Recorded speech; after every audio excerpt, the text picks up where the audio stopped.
আপনাদের কাছে অনুরোধ থাকবে ধানের শীষে একটা ভোট দিবেন। দেশ পরিবর্তনের সুযোগ আসছে, এই সুযোগটা আপনারা নেন।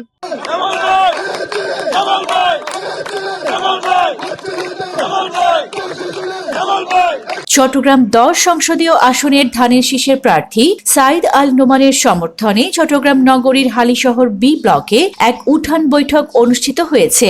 গতকাল বিকেলে 26 নম্বর ওয়ার্ড স্বেচ্ছাসেবক দলের যুগ্ম আহ্বায়ক মোহাম্মদ হাসান এবং যুগ্ম আহ্বায়ক মোহাম্মদ আমিরের উদ্যোগে এই উঠান বৈঠকের আয়োজন করা হয়। আজকে শক্তিশালী করে শক্তিশালী করার জন্য শান্তিতে ভোট দিয়ে প্রযুক্তি করবে আশা ব্যক্ত করে আসসালামু আলাইকুম।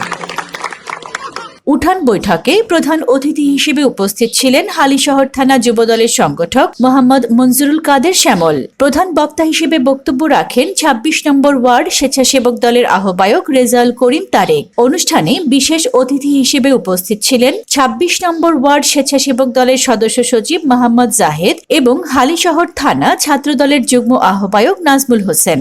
এছাড়াও উঠান বৈঠকে আরো উপস্থিত ছিলেন হালিশহর থানা শ্রমিক দলের যুগ্ম আহ্বায়ক মোহাম্মদ আলমগীর, সাদেক মিয়া, যুবদলের সদস্য রমজান, আরমান, রাসেল, রবিন এবং হালিশহর থানা স্বেচ্ছাসেবক দলের সদস্য হেলাল। পাশাপাশি ছাত্র দলের হালিশহর থানার যুগ্ম আহ্বায়ক ইয়াসিন আরাফাত, মোহাম্মদ শিপন, বাবু, জীবন সহ বিভিন্ন পর্যায়ের নেতাকর্মীরা অংশগ্রহণ করেন।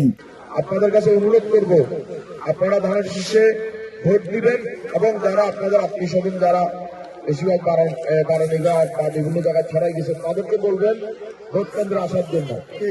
আমি ব্যক্তিগতভাবে ব্যবস্থা করবো, ওখানে আমাদের নিজাম থাকবে, হ্যাঁ আমাদের ওই খারিমরা থাকবে, খলিলরা থাকবে, তারা বারানীঘাটে আমাদের যে ভোটাররা আছে এখানে যারা ছিল তাদেরকে আপনারা যদি দেখা হয় খবর দিবেন, আমরা তাদেরকে এখানে আসার ব্যবস্থা করবো।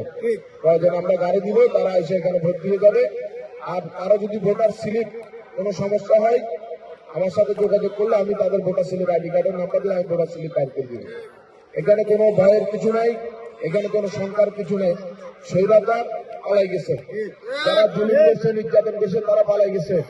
জুলুম নির্যাতনের আর কোনো সুযোগ নাই। এখানে আমার সাথে এখন যারা উপস্থিত আছে আপনারা তাদেরকে দেখছেন না? নির্বাচনের পরে দল যদি ক্ষমতায় আসে, বিএনপি যদি রাষ্ট্র সরকার গঠন করে, এইখানে কেউ যদি আপনাদের সাথে কোনো ধরনের অন্যায় করে আমাকে জানাবেন। আমি যদি ব্যবস্থা না নিই পরবর্তী নির্বাচন আবার আসবে, আমাদের জবাব দিতে যাবেন আপনারা। ঠিক আছে, আমি বলে দিলাম কেউ কারোর সাথে কোনো অন্যায় করতে পারবে না, আপনারা একটু সচেতন থাকবেন। আমরা 12 তারিখ সবাই এখানে মারা যারা আছেন, চাচিরা আছেন, আপনাদের কাছে বিনীত অনুরোধ, যারা আমার ভাইরা আছেন, চাচারা আছেন, নানারা আছেন, আপনারা 12 তারিখ সকাল সকাল ভোট কেন্দ্রে যাবেন, নিজেদের ভোটটা আগে দিবেন, এরপর পরিবারের যারা আছে তাদেরকে ভোট দেওয়ার জন্য বলবেন, আশেপাশের মানুষকে উজ্জীবিত করবেন তারা যেন ভোট দেয়। যদি ইনশাআল্লাহ আমরা যদি ক্ষমতায় আসতে পারি আপনাদের জন্য যা করার আমরা করব। পাশাপাশি আমাদের নেতা সাইদ আল নোমান ইতিমধ্যে ঘোষণা দিয়েছেন তিনি এই এলাকা থেকে মাদক নির্মূল করবেন। বৈঠকে বক্তারা ধানের শীষের প্রার্থী সাইদ আল নোমানের পক্ষে জনমত গড়ে তোলার আহ্বান জানান এবং ভোটারদের দ্বারে দ্বারে গিয়ে প্রচারণা জোরদার করার উপর গুরুত্ব আরোপ করেন। Desk report, news day 24।